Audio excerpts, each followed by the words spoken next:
Welcome to the latest CSEPP Wednesday webinar. The Wednesday webinar series was established to provide public information officers and other communication-related fields with virtual opportunities to address topic-specific issues in quick one-hour monthly webinars. Monthly topics and featured speakers will be selected and scheduled accordingly to help provide attendees with real-world application to the following: planning and developing a process with clearly defined procedures to gather and provide accurate, timely, and accessible information on an event as it approaches or as it has occurred. Please send suggestions for future events to david.davis at ky-em.org.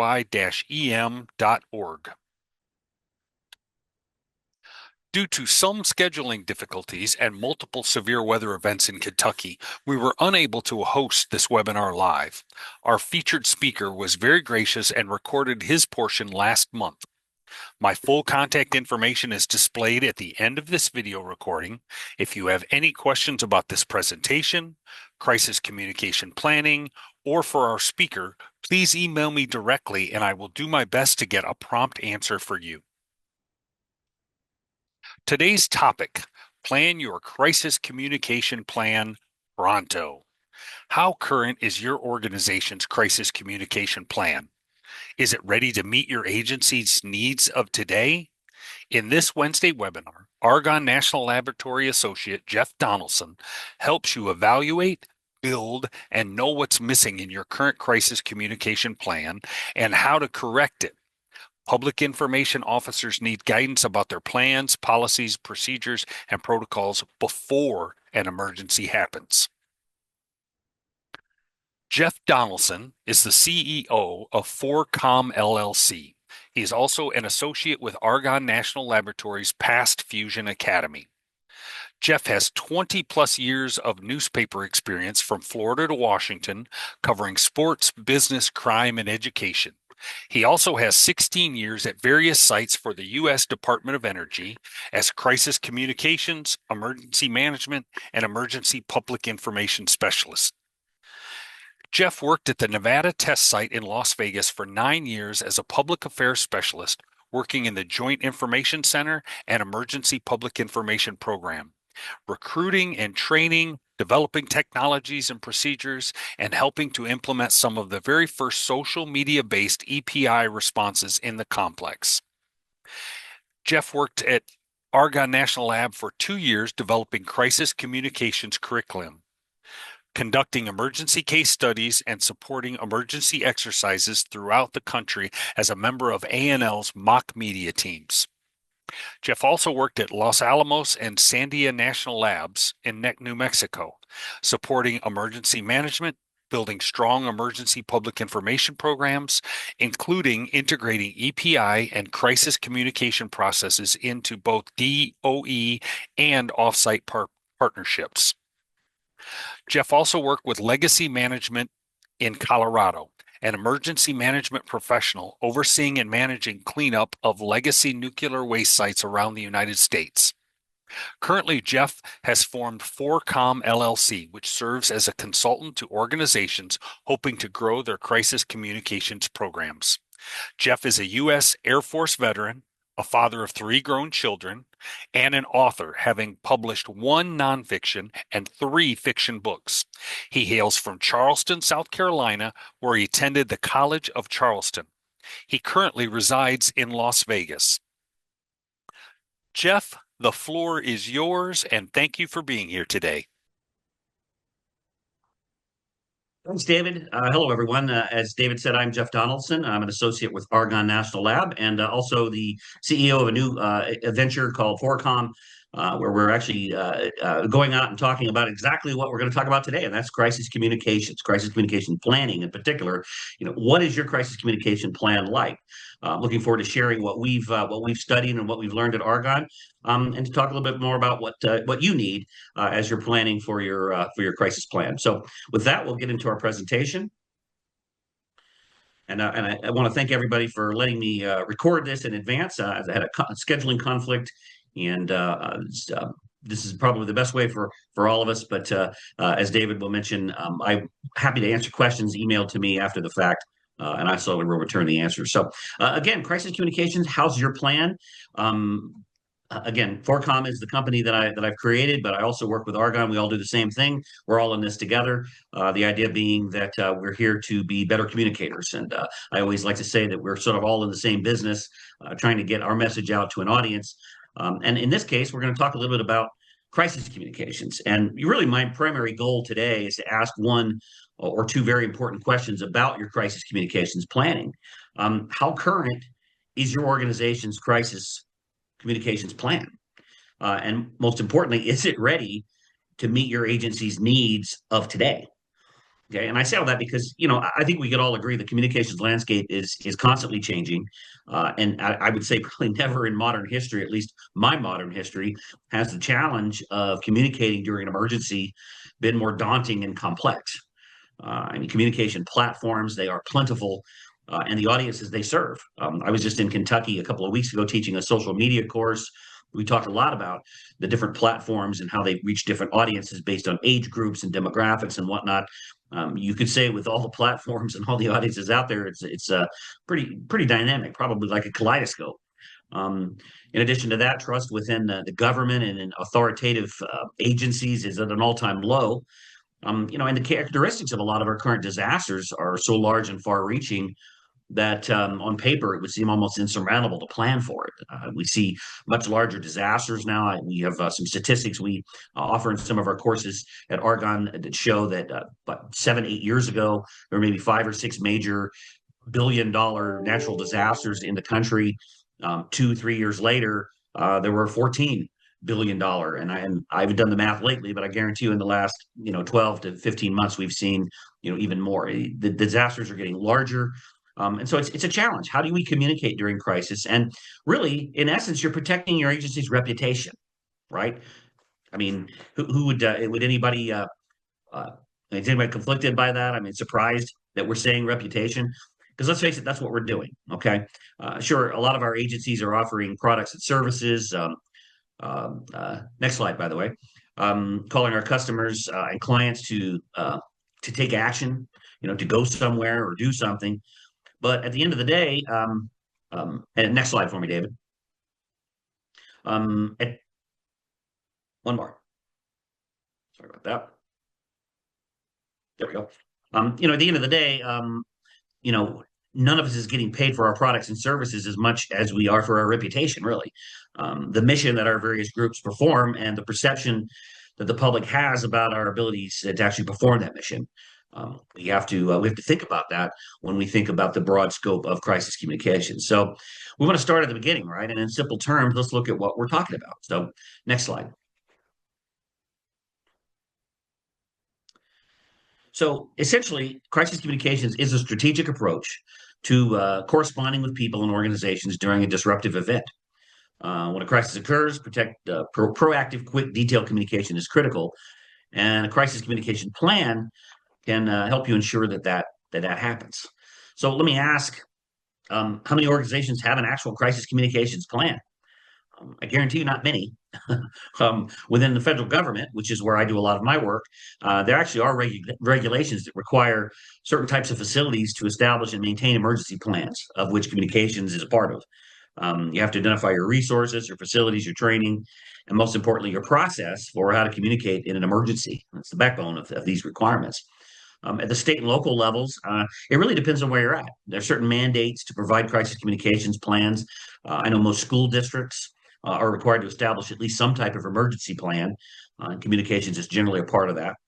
Did you know that in-home healthcare professionals, I found out recently, under Medicare requirements, also have to establish and maintain an emergency plan for what to do and how to communicate during an abnormal or crisis event? And actually, they're required to practice it once a year and prove that they practiced it. So, truth be told, there are probably literally hundreds, if not thousands, of organizations, businesses, agencies who have at least some kind of documentation or requirement for how they're going to communicate during crisis. But the biggest question is, how often do you review your plans? And, are you realistic in examining all the factors that change each day that could impact the effectiveness of your plan? So let's take a look at what all that means by the numbers. Next slide, please.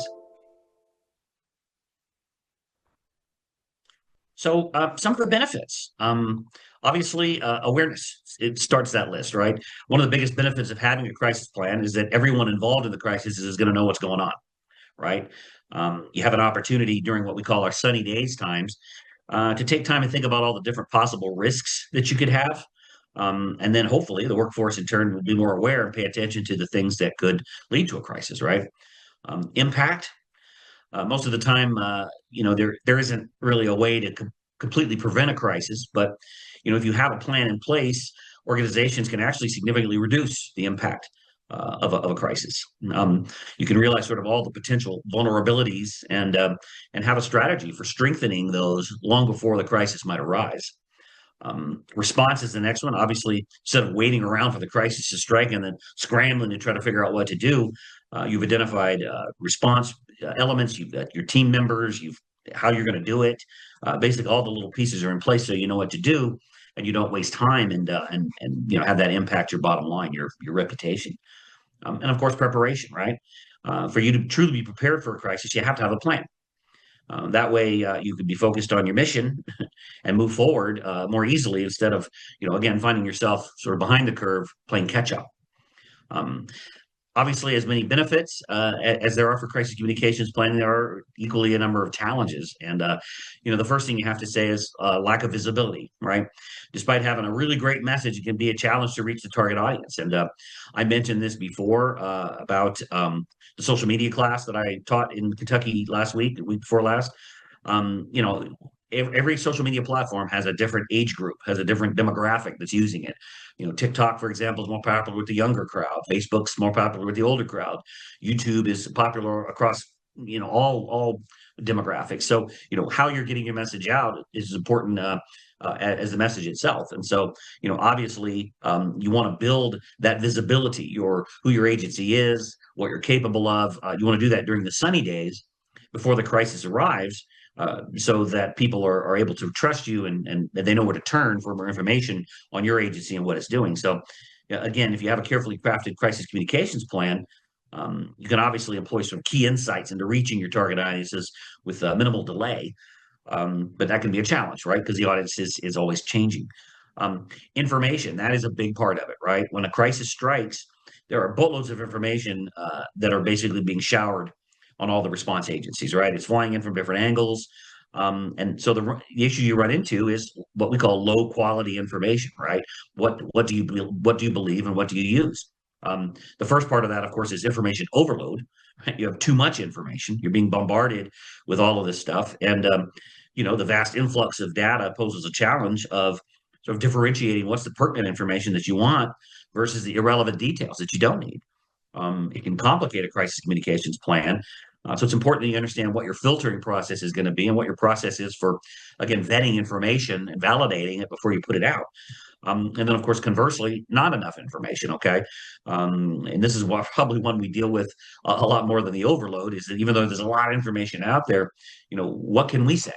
What can we offer people? And a lot of times, either A, it takes a long time to develop a big picture of what's happened or getting approvals to put things out. I can tell you as a member of the federal government, we quite often run into that situation where folks feel like, they would rather wait and see what happens rather than just put anything out. So again, but not having information that can really mess up your planning as far as your crisis communication is concerned, because again, folks want to know what's going on, and if you don't give them that information and they know they can turn to you as the official source of that information, then you'll find it somewhere else.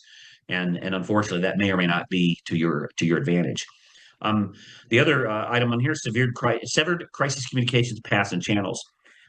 Again, this is basically the disruption or loss of the way you communicate. So this could be literally speaking, as in you lose your social media platforms because of technology, or the cell towers have gone down in your area or whatever.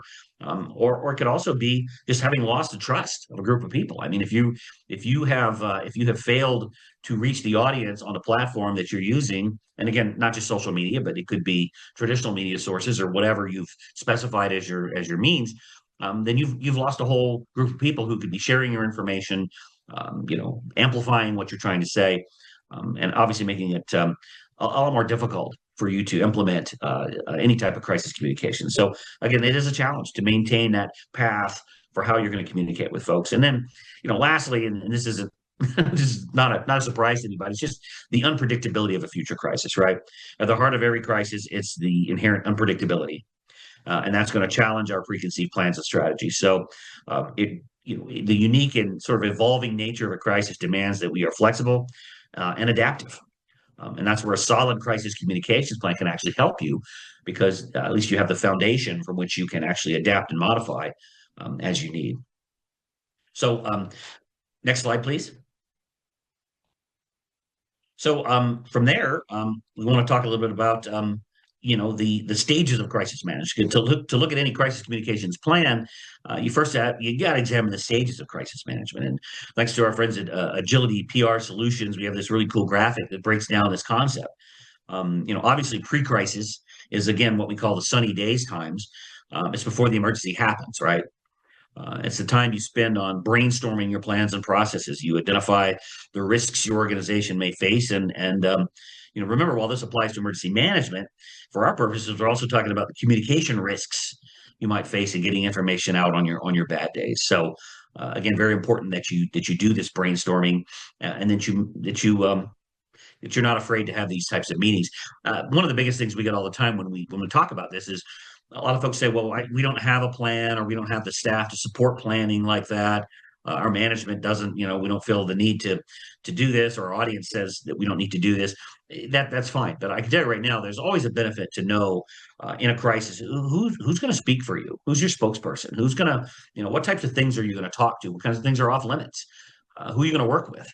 As I mentioned before, a lot of our work at Argonne in particular is with federal groups, including the national laboratories. And most folks probably realize the national laboratories are located throughout the country, responsible for keeping and maintaining the national nuclear stockpile. And so one of our groups up in Idaho Falls is Idaho National Laboratory.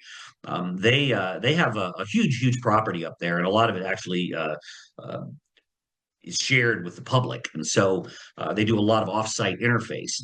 So one of the things that they determined a few years back was, as part of their pre-crisis, is to get together with other offsite agencies that they may have to work with, from the local counties and the sheriff's department to the forestry service and some others, and have quarterly meetings on exactly what a crisis looks like.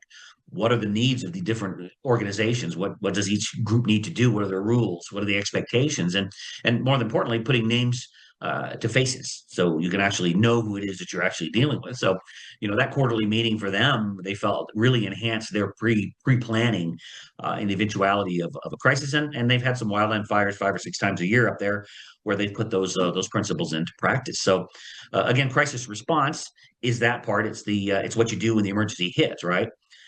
So it's the different things you do to respond during the crisis, and then of course post-crisis.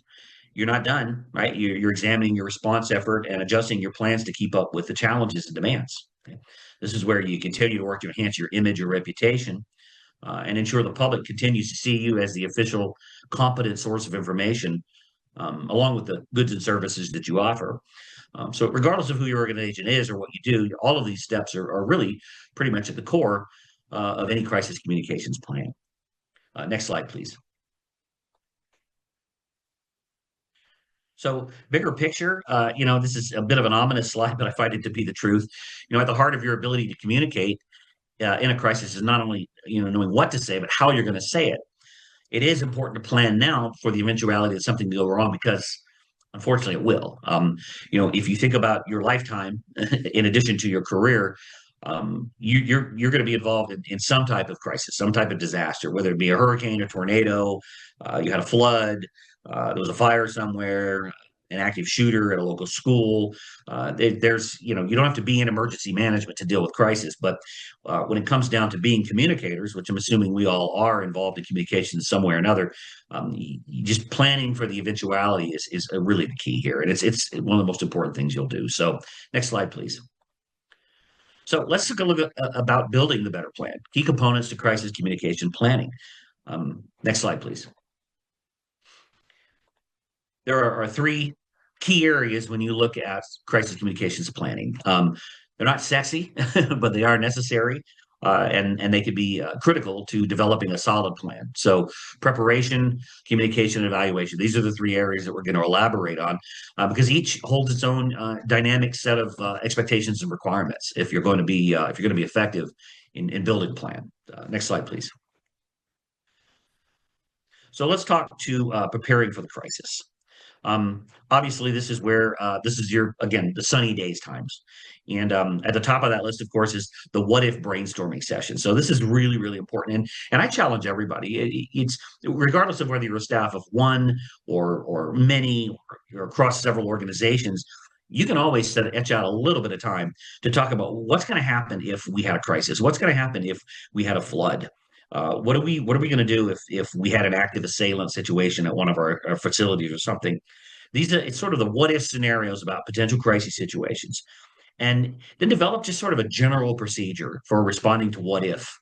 I can tell you right now, I've helped develop a number of crisis communications plans for facilities across the Department of Energy, and some of these plans can be 3 pages. I've seen a 3-page plan. I've seen a 25-page plan. It's whatever your specific needs are. It doesn't take much, though, to basically outline, what will your agency do if you had a crisis. And in keeping with that, you want to select the team. Who's going to do it? Again, in a lot of cases, especially when we talk about state and local agencies, it's a one-person show sometimes. Hey, I'm the team, I'm the guy, but who's going to be responsible for communicating with the media during a crisis? Everyone in your organization should know who that is so that they know who to turn to for information. They can help you build consistency and continuity within your plan. You don't have folks outside that organization trying to reinvent the wheel and do things that you're responsible for. Everybody knows this is the team. It's these 3 folks are going to be our communications folks. You're the ones who are going to do the crisis stuff. The other thing you want to do, in addition to identifying who internally is going to handle the crisis, is who's your external audience. Okay, who do you want to communicate to? And again, we talked a lot about this during our social media. Is who are you trying to communicate to? A lot of times when you talk about social media, we talk about Twitter, which is now X, Facebook, and unfortunately, we subscribe to the idea of sort of one size fits all. I'm gonna put a message out on Facebook, the same as I'm gonna put out on Twitter. If I put it out on Facebook, I can connect it to Instagram. But those are 3 very different platforms. X, Twitter, and Instagram or X, Facebook, and Instagram are 3 very different platforms. Instagram is more photographs, right? Just like TikTok, videos and photographs, whereas Facebook tends to be a little bit more prose, if you will, which is not always a good thing. But different people are using the platforms in different ways. So sometimes you might want to consider, how are we going to reach our key audiences? We're going to put out pictures of this? Are we going to send out a press release? What are we going to do? And identifying that during the sunny days before you actually need it. You want to designate a spokesperson. This tends to be a little controversial at times, I guess, when you're building crisis comms plans, because a lot of times universities and other types of government agencies, the president or the director or whoever's in Kentucky, the governor clearly wants to be the individual in most cases who comes out and basically speaks to a disaster, because they're the official, they want to be the official source, rightfully so. But who is that person? Identify that person in your crisis communications plan. In some cases, the governor may speak, but he may have someone from your agency join him. So who is that one person going to be who's going to, or 2, who's always going to be available, who's going to be prepped, ready to go, who goes through our Argonne spokesperson training with Eric Singer and understands, all the key elements of a message map and how to communicate, how to deal with pesky media. But knowing who that person is allows you to identify that in your plan and be prepared. And then the last part of this is, anticipating the tough questions. This is an area that I don't think we spend enough time on, is the preparation part. It doesn't have to be 5 minutes before the news conference. You know who your detractors are. You know who the advocates are, the folks that are going to advocate on your behalf, and those who are going to have something negative to say. So, make a list of potential tough questions and tough issues, and discuss how you're going to respond to them. What are you going to say? Are you going to say anything at all? What are the filters that you're going to use to respond to these types of things? So again, all key elements for preparing in your crisis plan for the crisis before it actually happens. Next slide, please. So this is a big one, but obviously it's really important. So now we're in the crisis, and again, hopefully you've prepared long before you get to this part. But obviously, you want to consider these different factors when you are discussing how you're going to communicate in your plan during a crisis. So the first, of course, is gathering information. Okay, facts have to routinely be updated. Rumors have to be verified and exposed as myths. Miscommunication heightens during a crisis and can be exaggerated by bad information. So when we say gathering information, where are you going to get your info from? Is this going to be you're going to rely on the emergency management folks to tell you? Because as you're probably aware, anytime you have a major emergency, let's say like your floods in 2020, you're going to activate an emergency operations center. Probably the state EOC stood up. Some of the counties probably have EOCs that stood up. And from there you're going to have first responders, command staff, folks out in the field feeding you information. Okay, great. So maybe if you're the water district or the library district or you're involved in roads or whatever, you're a part of that. You're providing information from your part. You're getting information from other people. But identify how that's going to work. How are you getting information? Who is providing you the stuff that you're going to put out regarding your agency? It's important to know how that process works so you're clear on it when the crisis happens. The day that the fire starts is not the day to sort of figure out, well, where are we going to get information from? It's not the most effective way to communicate. Then you want to know how are you going to develop your messages and communicate them as facts. Okay. We still have a lot of agencies around the country, and that's at the state, local, and federal level, all who still love the news release, the press release. It's still the easiest way to communicate. But I tell a story. Years and years ago, I used to work at the Nevada test site in Las Vegas, where I live. It's a facility that's located way out in the middle of nowhere, about 65 miles outside of Vegas. There's not a lot that folks really care about that happen out there. We always sort of felt like, well, we could just put out a news release, and by the time the release was approved and issued, it would be fine. But we learned very quickly when we started having some emergency situations that information changes very quickly. By the time you send out a news release, you get it approved and issued, that news is old already. And you've already had a whole new set of facts come through. So I think around 2011, 2012, we introduced social media as our primary means of communication at the test site. We got rid of the news releases altogether and just started using, at that time, Twitter as our means to communicate factual information. And as you know, Twitter has a character limit. So what it did was it sort of drove us to rethink in crisis planning how we were going to communicate. We decided that instead of doing news releases, we were all challenging our English skills from college and writing essays and prose. We would just create bullet items, create short little pieces of fact. So, there's a fire at this facility. Fact number one, 3 people injured. Fact number 2, facilities evacuated. Fact number 3, roadway A and B closed. Fact number 4. And so that way we were able to not only develop messaging quickly, but we were able to get it out quickly and track it and monitor it and correct misinformation quickly. So we're seeing more and more agencies are moving to that type of development of messages where it's easier to just do short bullet items, easier to track it. But maybe that's not your method. Maybe your method still is to do press releases and you want to have your paragraphs. Okay, great. But remember, timeliness, you've got to get the information out quickly. You have to establish yourself as the official source. So how are you going to do that? And what's your process? And so you want to identify those things in your crisis plan so that it's clear what you're trying to do. Providing graphics. This is really, really important. Again, we talked a little bit about TikTok and Instagram and using platforms for what they're good for. The same goes with TV news. TV news is going to care less about what you have to say and more about the pictures that you can provide. So have you specified a process by which you're going to gather photographs? How are you going to establish graphics and diagrams to help you illustrate points? Do you have a graphics person on your staff who you can call at a moment's notice and say, hey, I need a chart, I need a graph? How is that established? You want to identify those things for how you're going to communicate in your plan. Number 4 is a big one. And again, I mentioned this is part of the feds. We tend not to be very active. We tend to be reactive. A lot of folks like to sit back and wait. Well, we don't want to say anything that's going to get us in trouble. So let's see what people are saying about it. And then we respond. Well, that's not always the best way to handle that. Sometimes if you don't get out in front of something early, it sort of catches like a wildfire. It takes off and you find yourself chasing the news. I've done a presentation of you folks in the past on the UNLV shooting, the active assailant at the University of Nevada, Las Vegas. And one of the things we noticed in monitoring social media for almost 12 hours was that they were chasing the story. NBC News had somebody on the inside, and every 30, 45 minutes, they would surprise somebody with a report that had 3 or 4 pieces of information that nobody else knew. And then the police department was having to scramble to fill in those gaps and answer those questions. So, again, that's not the best way to operate. You want to try to get out in front with the facts as much as possible. So again, be active, not reactive. You also want to centralize your information. Okay. Again, this goes back to who is your one spokesperson who can communicate effectively, who knows your communications plan and comes across as trustworthy and caring. This is where that spokesperson training comes in that I mentioned before. If you have someone who's been trained, who understands, who has a really good ability to get up and be believable, to handle tough media questions and continue to amplify your message, that's the best person that you want in there. So centralize that information, and as such, you want to control your message. It's important to know in your plan, how are you going to maintain your message and your facts? How are you going to be sure that you continue to control what goes out?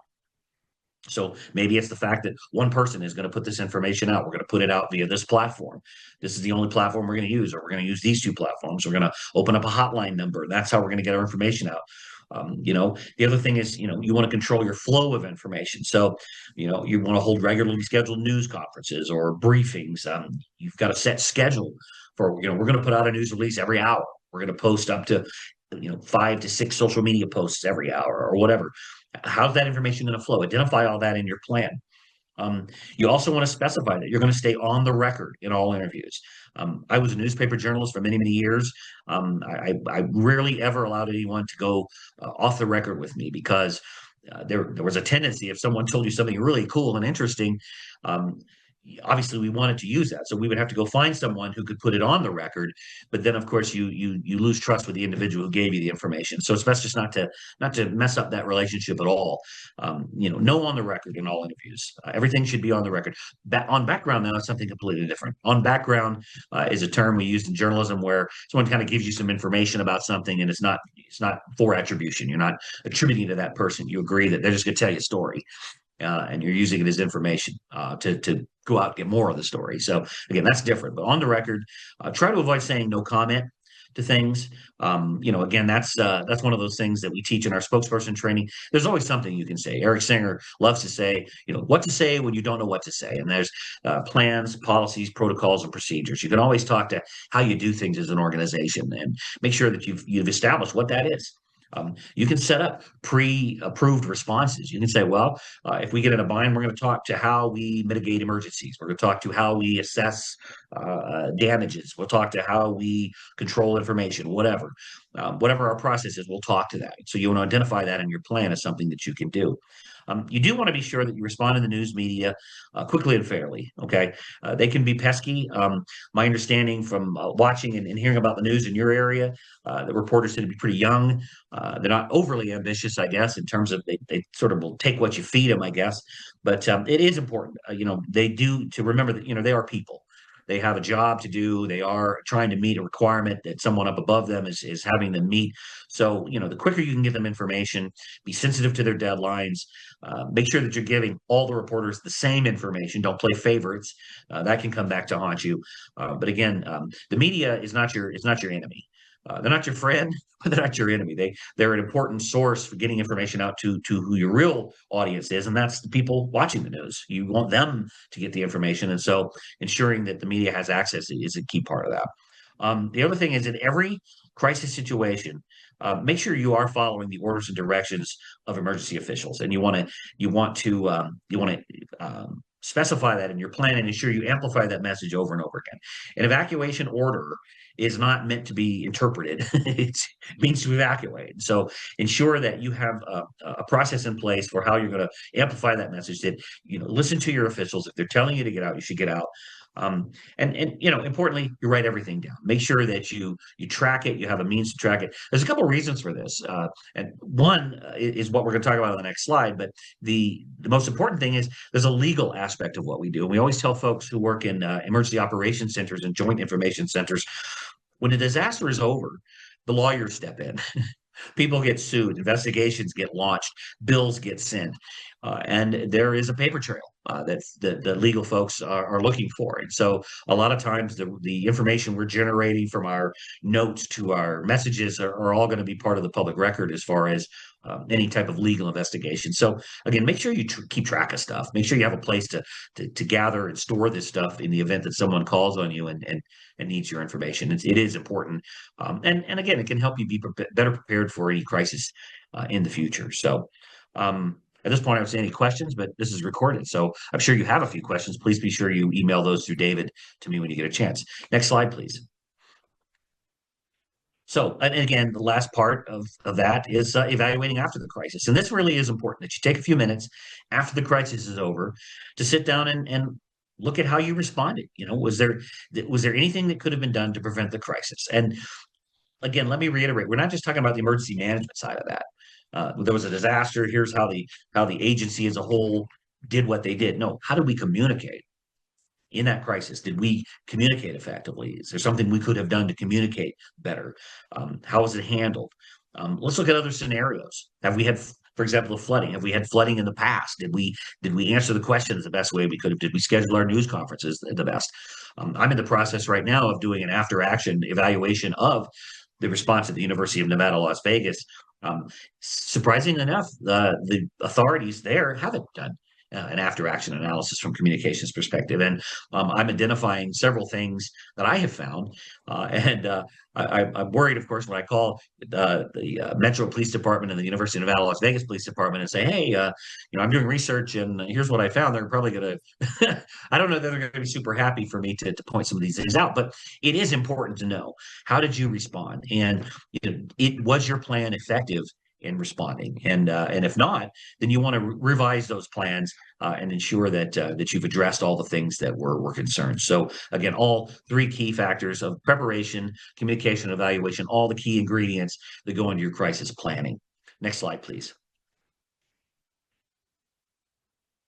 So now we're going to talk a little bit about checklists, because one of the most important elements you can establish for a crisis communications planning is a checklist. Some of you folks are probably familiar with one of our colleagues at Argonne, Bronlee Mishler. She comes out a lot of times and teaches social media and joint information center strategies and whatnot, and I've worked with her extensively, but she actually created her own, what she calls the first hour checklist, that essentially highlights all the key things to consider at the initial onset of an emergency. So what are some of the things that fall in that category? Well, she breaks it up into quarters: 0 to 15, 15 to 30, 30 to 45, 45 to 60, again, minutes, all within that hour. The first step, of course, in any crisis is to find out what happened, right? The who, what, when, where, and how. That's the story. It's all the key elements that you, your managers, and supervisors, first responders, anyone wants to know. Now, not all of these details are going to be readily available, obviously, but at the core of your ability to communicate in a crisis is being able to inform, right? So every effort has to be made to gather as complete a picture as possible at the onset. So let's use an example. You folks, again, in Kentucky, have had your fair share of flooding incidents over the years. And my understanding is you had a significant flood in 2020. So when the rain starts falling and the rivers are swelling and the roadways are becoming impassable, what do you know? You know it's raining. Certain areas are flooding, and you know who is going to be impacted in these areas. You know, in most cases, who your response elements are. I'm fairly certain somebody has established potential shelters, evacuation routes, all as part of their emergency planning. So you certainly know some things, right? So on Bronlee's checklist, she identifies external research as the next step. And that's where you find out what other people know, right? This is where you identify social media platforms primarily, as well as radio, TV, really anything on the outside of your agency where people are talking. They could be taking and sharing pictures. They could be exchanging information that could be critical to helping you establish sort of a big picture look at what's happening. These are all things that happen in Bronlee's first 15 minutes. And then the last part of the first 15 minutes it's sort of what she calls, and I think what we've all called, a holding statement. I'm hoping everyone knows what a holding statement is, but that's what you say. That's what you say when you don't know what to say yet. So that could be something to the effect of, well, we're aware of the flooding. Um, uh, we we're aware of the flooding. Our emergency responders are responding. We're assessing the impacts as we speak. Stay tuned for more information. Okay, it's basically to say, hey, we're here, we're responding, we're not radio silent, but we're gathering information. We're the source of information, but we gotta get some more facts for you. And so again, it's just important to get the ball rolling and to make sure people can trust you as the organization for information. So those are sort of the key ingredients of her first 15 minutes. And then of course it has several other items as you go on through the hour, such as getting your managers involved, drafting key messages, disseminating information, and then social listening. And that is the sort of the process of continuing to monitor social media and traditional media to see what people are seeing and what they're saying about the information you're giving them. So all of these are really, really important elements in crisis response. Next slide, please. So what to ask and what to include in your crisis plan. There are multiple other considerations when considering the right crisis communications plan for your agency and organization. Next slide, please. So additional considerations, what to ask. The first thing you want to ask as you're getting ready to do a communications plan is, what other communications plans or other emergency management plans does your agency have? Do you have any kind of general communications plan that covers how your agency communicates in non-emergency situations? Because that could serve as sort of the basis. You also want to deconflict how you're going to respond, right? Do you have a specific emergency communications plan, and do you need one? What department owns and updates those plans, and how often are they reviewed and updated? This is a process you want to be sure that you identify. Um, is emergency communication referenced in any of your agency's plans? So if so, what do they say about how you're going to communicate during an emergency? So again, this is all about making sure that you're consistent in your planning. Are there expectations of what communication products are going to be disseminated? Do you know what you're going to do in terms of news releases, social media, briefings, whatever other types of products? Have you identified B-roll, which is the footage of something that you're going to provide to the media because they need pictures? And as it's been said before, a lot of your news reporters will just kind of take what you give them. Do the plan specify what methods or tools you're going to use to communicate during an emergency? All of these things you want to ask yourself. Who is impacted by your emergency communications plans? For example, do these plans call on you, your staff, or your department to fill a specific emergency role? A lot of times we find that you may be a one-person show responsible for crisis communications, but if you get called over to the EOC, the Emergency Operations Center, to provide them information or to serve as a conduit between your management and the response, now you're not doing a whole lot of communications. So is there someone else? And is it even necessary at that point? So if you're assigned a role in the EOC or the JIC, what is that role and who else is supporting you? And again, who do you report to in emergency? It can be very confusing sometimes, especially if you're part of a unified command, to know what your role might be and who you're answering to. It's important to remember in a unified command from the emergency response element, you have a primary commander, you have a lead commander, but there are a lot of other commanders too. So you still are responsible to your boss, whoever that may be, while you're also feeding into the greater system. So again, not important for you to know an emergency management level, but from a communications perspective, very important to know that you're part of that process. So you want to ask yourself all of that stuff. The other thing is who approves your content?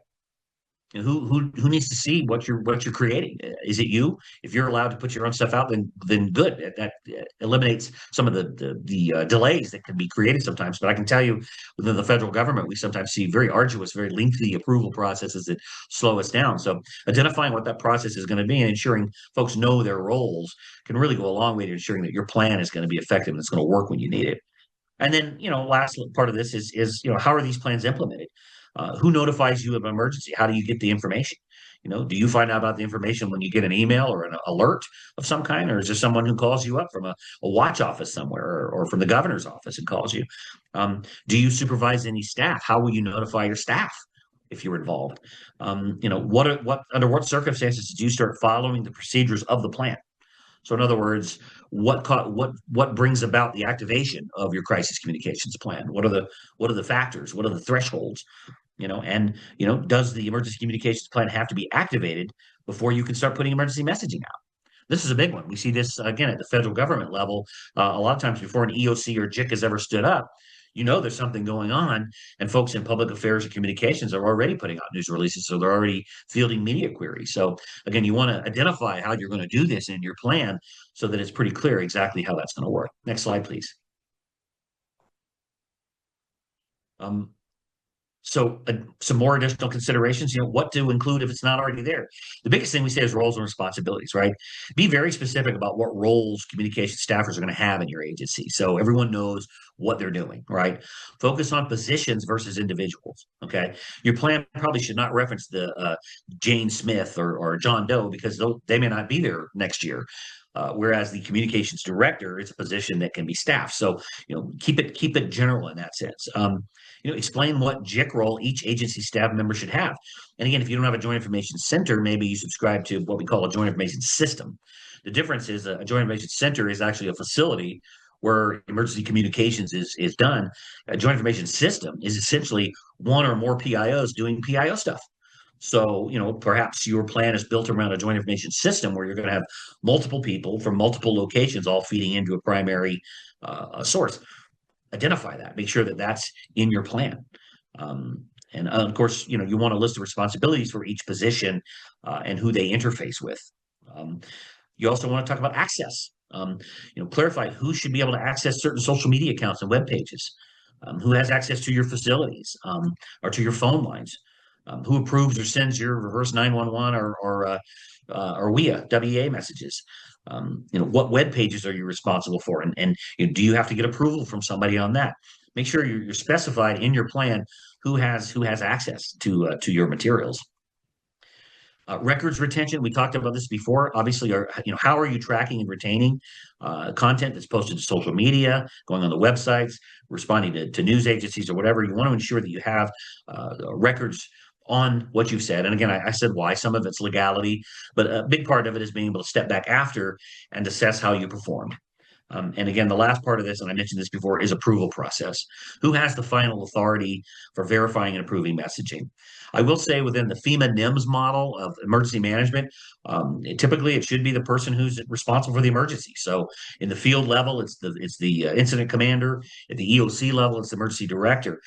We still run into situations where the agency feels like they need to treat an emergency communication like a sunny day communication where it needs to go through, a board or, your judge or a whole lot of other different methods. And in an emergency, it could take hours to get something out, which is certainly detrimental to being able to get out in front of the story and control your message and your narrative. So again, look at your approval process. How is it going to work? But make sure you identify it and that you practice to it, that you train to it, so everyone understands what their roles are going to be. So those are just a few of the things that you want to look at when you're talking about your plan. So final tips and takeaways. Next slide, please.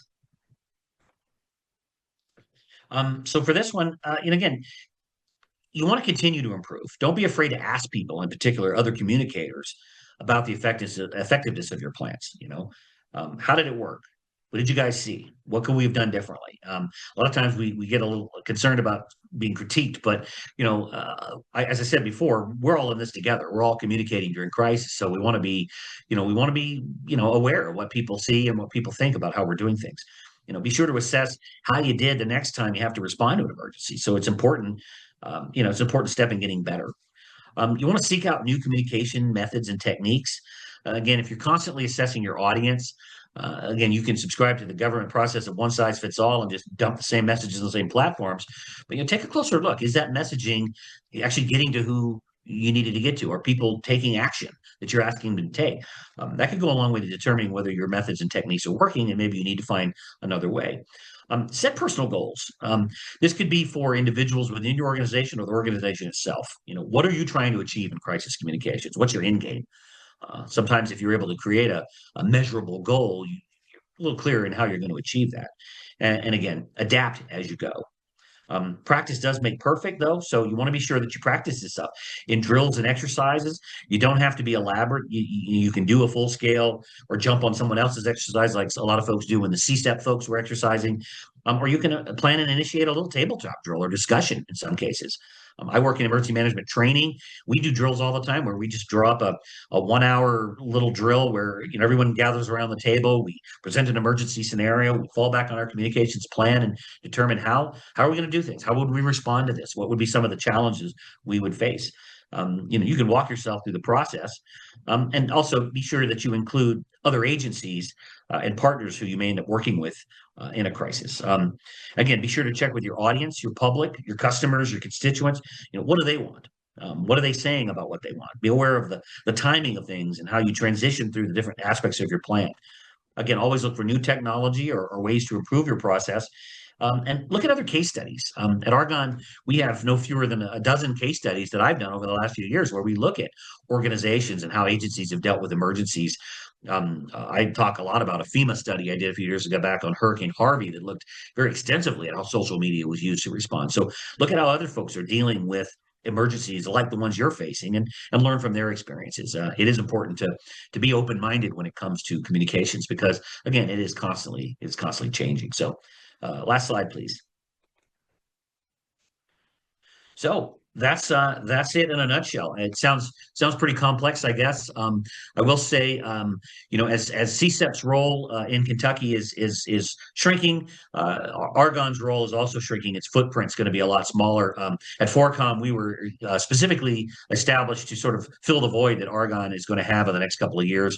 We offer a lot of the same training, and actually, all of our instructors are Argonne instructors. So, if in the future you find yourself in need of someone to help you with a crisis communications plan or to teach maybe a one-off class in crisis communications, don't hesitate to look to us at Forecom. As I mentioned before, I am available to answer any questions at any time. In the meantime, for this presentation, David will assemble any questions your group may have and get them to me via email. Again, I'm very, very grateful that you have given me the opportunity to speak to you and to do so in a pre-recorded manner. I had a conflicting meeting the day of this presentation, but I'm glad that I could still present. So, look forward to hearing your questions and any feedback you may have. And on that, back to you, David. Jeff, thank you for a great presentation. I appreciate your flexibility in helping us out by recording this early. To all our viewers, I hope you've enjoyed the presentation. As Jeff mentioned at the end there, if you have any questions, feel free to email them to me and I'll make sure that Jeff gets them and I will get you answers as promptly as I can. I look forward to our next Wednesday webinar. Look forward to announcements coming out soon. Otherwise, have a great day.